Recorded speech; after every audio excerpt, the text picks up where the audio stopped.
തിരുവനന്തപുരം കോർപ്പറേഷനിലെ കൗൺസിലർക്ക് അയോഗ്യത ഉണ്ടാകരുത്, അവരുടെ അപേക്ഷ അംഗീകരിച്ച് നൽകണം. അതിനൊരു ബലിയാണ് എന്ന നിലയ്ക്ക് ഒരു പക്ഷേ ഈ പറയുന്ന ഉദ്യോഗസ്ഥ അങ്ങനെ ആയിട്ടുണ്ടാകാം. പക്ഷെ അതിനപ്പുറത്തേക്ക് അവരുടെ രാഷ്ട്രീയ ഉദ്ദേശം നടന്നു കഴിഞ്ഞു നിങ്ങൾക്ക് അധികാരമുള്ളപ്പോൾ. അല്ലല്ലല്ല, നിങ്ങൾ മാധു നിങ്ങളൊക്കെ സൂക്കേട് നമുക്കറിയാം. കുറച്ചായിട്ട് മര്യാദയ്ക്ക് സംസാരിക്കണം. ഞങ്ങൾ എടുത്ത നിലപാടുണ്ട്. നിങ്ങൾ വെറുതെ കുറച്ച് റിപ്പോർട്ടർ ചാനൽ കയറി വല്ലാതെ കുറച്ചായി UDF സർക്കാരിനെ ആകെ സംഘവൽക്കരിക്കാൻ കൈരളിയുടെ പണികൾ എടുക്കാൻ കുറെ കാലമായി നമ്മൾ. ഇപ്പോൾ നമ്മൾ കണ്ടത് കഴിഞ്ഞ ദിവസം റിപ്പോർട്ടർ ചാനലിൽ മാധു സജി നയിച്ച ഒരു ചർച്ചയ്ക്കിടയിൽ റിജിൽ മാക്കുറ്റിയും അവതാരികയായ മാധു സജിയും തമ്മിൽ നടന്ന ഏറ്റുമുട്ടലിന്റെ ഒരു ഭാഗമാണ്. Welcome to debate space Malayalam. Let's begin.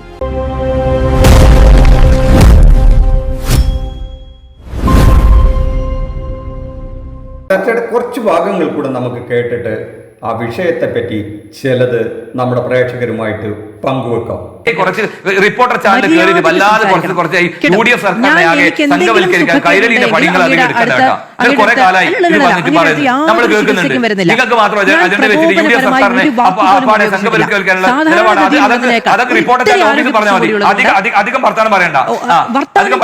എന്നതിന് അളവുണ്ടാക്കാൻ ഇവിടെ ഒരു കോൺഗ്രസ് പറയണ്ട. വർത്താനം പറയുക എന്നതിന് അളവ് ഞങ്ങൾ എടുത്തൊരു നിലപാടിനെ ഞങ്ങൾ ഇടതുപക്ഷ സർക്കാർ ഒരു ഉദ്യോഗസ്ഥനെ സംരക്ഷിച്ച് മുമ്പോട്ട് പോയി. ഞങ്ങൾ എടുത്തിട്ടില്ല. ഞങ്ങൾ അത്തരം തെറ്റ് കാണിച്ചു നടപടിയെടുത്തു.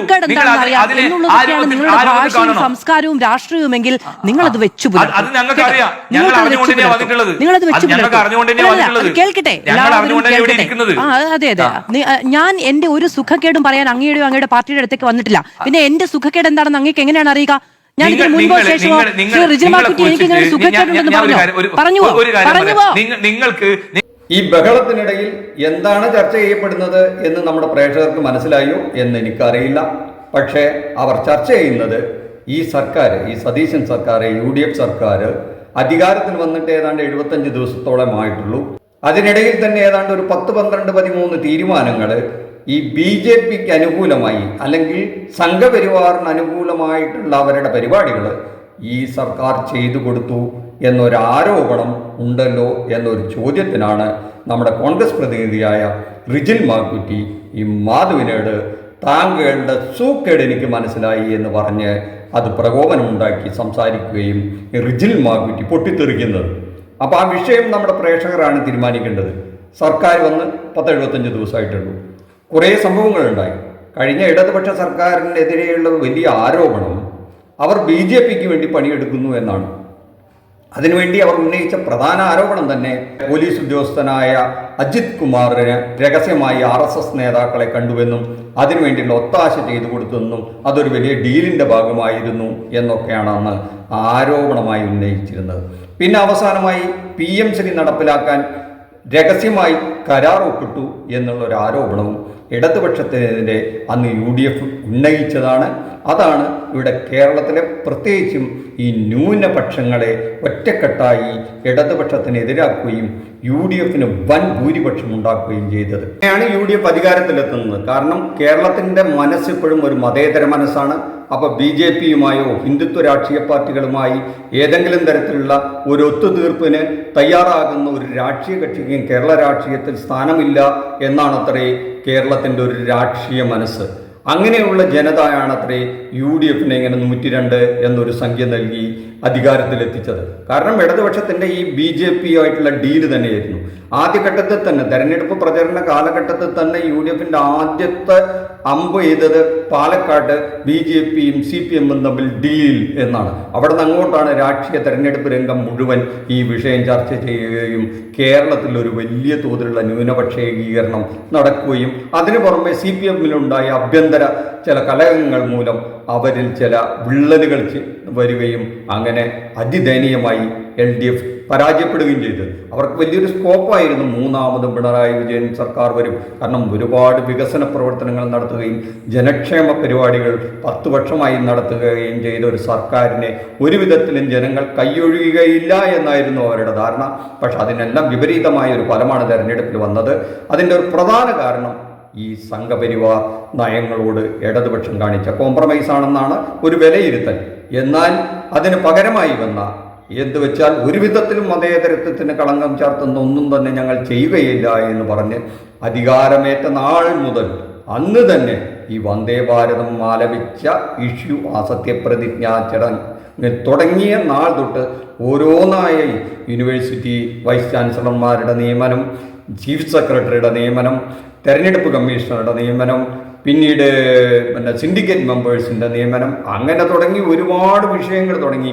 PM-ശ്രീയെ അതികഠിനമായി എതിർത്തവർ അത് നടപ്പിലാക്കുമെന്ന് തീരുമാനിച്ചതടക്കമുള്ള ഇപ്പം അവസാനം സ്വാതന്ത്ര്യ ദിനത്തിലും വന്ദേമാതരം മുഴുവനായി പാടണമെന്നുള്ള ഉത്തരവിറക്കിയതും തിരുവനന്തപുരത്ത് ഒരു കൗൺസിലറെ ലീവ് എടുക്കാൻ ഈ സർക്കാർ സഹായിച്ചു എന്ന ആരോപണവുമാണ് മാധു ഉയർത്തിയത്. ആ ആരോപണങ്ങൾ കേട്ടാണ് നമ്മുടെ ഈ കോൺഗ്രസ് പ്രതിനിധിക്ക് ഇരിക്കപ്പൊറുതി ഇല്ലാതായതെന്നാണ് ഇവിടെ ആരോപണം കാണുന്നത്. അതിനെതിരെയാണ് നമ്മുടെ റിജിൽ മാക്കുറ്റി പൊട്ടിത്തെറിക്കുന്നത്. ഇതുപോലെയുള്ള ആരോപണങ്ങളൊന്നും പറയണ്ട, ഇതൊക്കെ ഇടതുപക്ഷം ചെയ്തിരുന്നതാണ്, അല്ലെങ്കിൽ കൈരളി TV-യും കമ്മ്യൂണിസ്റ്റ് പാർട്ടികളും ആരോപിക്കുന്നതാണ്. ആ വേഷം കെട്ട് എൻ്റെ അടുത്തേക്ക് വേണ്ട, ആ സൂക്കേട് എനിക്ക് മനസ്സിലായി എന്ന് പറഞ്ഞപ്പോഴാണ് നമ്മുടെ മാധു പൊട്ടിത്തെറിക്കുന്നത്. കാരണം മാധ്യമ ചർച്ചകളിലൊക്കെ ഒരു സാമാന്യ മര്യാദ പങ്കെടുക്കുന്ന ഈ രാഷ്ട്രീയ നേതാക്കളും ഈ അവതാരകയും പുലർത്തുന്നുണ്ട്. ഇവിടെ മാധു എന്തെങ്കിലും തരത്തിലുള്ള മോശം ഒരു ചോദ്യം ഉയർത്തിയില്ല.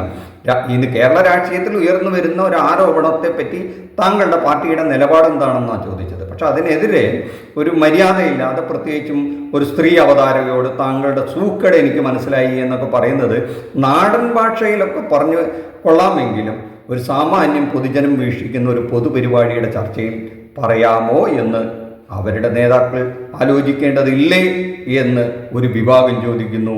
ആ അഭിപ്രായത്തോട് നമ്മുടെ പ്രേക്ഷകർക്ക് എന്ത് തോന്നുന്നു? ഈ ഉത്തരം മുട്ടുമ്പോൾ കൊഞ്ഞനം കുത്തുക എന്നൊരു ഏർപ്പാട് നമ്മുടെ നാട്ടിലുണ്ട്. അതുപോലെ ഉത്തരമില്ലാതെ, ചോദ്യങ്ങൾക്ക് ഉത്തരമില്ലാതെ വരുമ്പോൾ അങ്ങോട്ട് കയറി തട്ടിക്കയറുക, വേണ്ടാത്ത വാക്കുകൾ പ്രയോഗിക്കുക എന്നൊക്കെ ഒരു സ്ഥിരം ശൈലി നമ്മുടെ ഈ ചർച്ചകളിൽ, ഈ അന്തിച്ചർച്ചകളിൽ പ്രത്യേകിച്ചുമുണ്ട്. അത് പ്രത്യേക ചാനലുകളിൽ അത് വലിയ പ്രോത്സാഹനം കിട്ടുന്നുണ്ട്. അതൊരു പക്ഷേ അവരുടെ വ്യൂവർഷിപ്പൊക്കെ കൂടുന്നതിന് വേണ്ടിയിട്ടാണോ ഇതൊക്കെ ചെയ്യുന്നതെന്ന് അറിയില്ല. പക്ഷെ എന്നിരുന്നാലും അതിൽ പങ്കെടുക്കുന്ന നേതാക്കൾ കുറച്ചുകൂടി കാര്യഗൗരവബോധത്തോടെ, കാരണം അവർ ഈ പ്രത്യേകിച്ചും ഭരണകക്ഷിയിൽപ്പെട്ടവരാണെങ്കിൽ അവർ ഈ നാട് ഭരിക്കുന്നവരാണ്, അവർ ഈ സമൂഹത്തിനൊരു മെസ്സേജ് നൽകുന്നുണ്ട്. അവരുടെ സർക്കാരിനെതിരെ ധാരാളം ചോദ്യങ്ങൾ ഉയരും. ആ ചോദ്യങ്ങൾ ഉയർന്നുകൊണ്ടേയിരിക്കും. അത് കഴിഞ്ഞ സർക്കാർ ഭരിച്ചിരുന്ന സമയത്ത് അന്നത്തെ സർക്കാരിന് എതിരെ ചോദ്യങ്ങൾ ചോദിച്ചുകൊണ്ടേയിരുന്നത് കൊണ്ടാണ് അന്ന് പ്രതിപക്ഷമായിരുന്നവർ ഇന്ന് ഭരണപക്ഷത്ത് വന്നത്. ആ ഭരണപക്ഷത്തെ ചില വീഴ്ചകളോ അല്ലെങ്കിൽ ചില പ്രശ്നങ്ങളോ ചൂണ്ടിക്കാണിക്കുമ്പോൾ വെറുതെ പ്രകോപിതനായിട്ട് കാര്യമില്ലല്ലോ എന്ന് റിജിൽ മാക്കുറ്റി എന്ന് എതിർപക്ഷം ചോദിക്കുന്നു. അതിനുത്തരം പറയുക, ഇതാണ് ഞങ്ങളുടെ നിലപാട്, ആ നിലപാടുകളിൽ തെറ്റുകളുണ്ടെങ്കിൽ ഞങ്ങൾ തിരുത്തും, ആ തിരുത്തി മുന്നോട്ട് പോകുന്നതാണ് ഞങ്ങളുടെ നിലപാട്, നിങ്ങൾ ചൂണ്ടിക്കാണിച്ചത് ഞങ്ങൾ പരിശോധിക്കും എന്നൊക്കെ ഉത്തരം പറയാലോ. അതല്ലാതെ താങ്കളുടെ സൂക്കേട് മനസ്സിലായി എന്ന് അങ്ങോട്ട് പറയുമ്പോൾ തിരിച്ചും മനസ്സിലാക്കാലോ. ഈ ഉത്തരം, ഈ തർക്കുത്തരം പറയുന്ന സൂക്കേട് ജനങ്ങൾക്കും മനസ്സിലാകുന്നുണ്ട് എന്ന് റിജിൽ മാക്കുറ്റിയെ പോലെ ഒരു നേതാവ് തീരുമാനിക്കുകയാണെങ്കിൽ നല്ലത് എന്നല്ലാതെ എന്ത് പറയാനോ. അവർക്ക് സൽബുദ്ധി ഉദിക്കട്ടെ. അത് ഏത് രാഷ്ട്രീയ കക്ഷിയുടെ നേതാക്കളും ഈ മാധ്യമപ്രവർത്തകർ ചോദിക്കുന്നത് പലതും അവരുടെ വ്യക്തിപരമായ ചോദ്യങ്ങളാവണമെന്നില്ല, ജനങ്ങൾക്ക് വേണ്ടി ചോദിക്കുന്നതാണ്. ഭരണത്തിലുള്ളവരെ എന്നും ജനാധിപത്യത്തിൽ ചോദ്യം ചെയ്തുകൊണ്ടേയിരിക്കും. അതാണ് ജനാധിപത്യത്തിൻ്റെ കരുത്ത് അല്ലെങ്കിൽ കാതൽ. അത് ഈ ഭരണത്തിലുള്ളവർ മനസ്സിലാക്കിയാൽ നല്ലത്.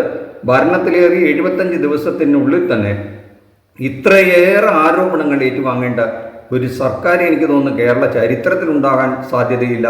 സാധാരണ നമ്മൾ പറയുന്ന ഒരു ഹണിമൂൺ പീരീഡൊക്കെ ഏത് സർക്കാരിനും അനുവദിച്ച് കിട്ടുന്ന ഒരു 6 മാസ സമയം. പക്ഷേ ഈ സർക്കാരിന് 2 മാസം കൊണ്ട് തന്നെ ഇതിനകം ഒരുപാട് ചോദ്യങ്ങൾക്ക് ഉത്തരം പറയേണ്ടി വന്നു. അത് പലപ്പോഴും ഉത്തരമില്ലാത്ത, മറുപടിയില്ലാത്ത ചോദ്യങ്ങളായിരുന്നു.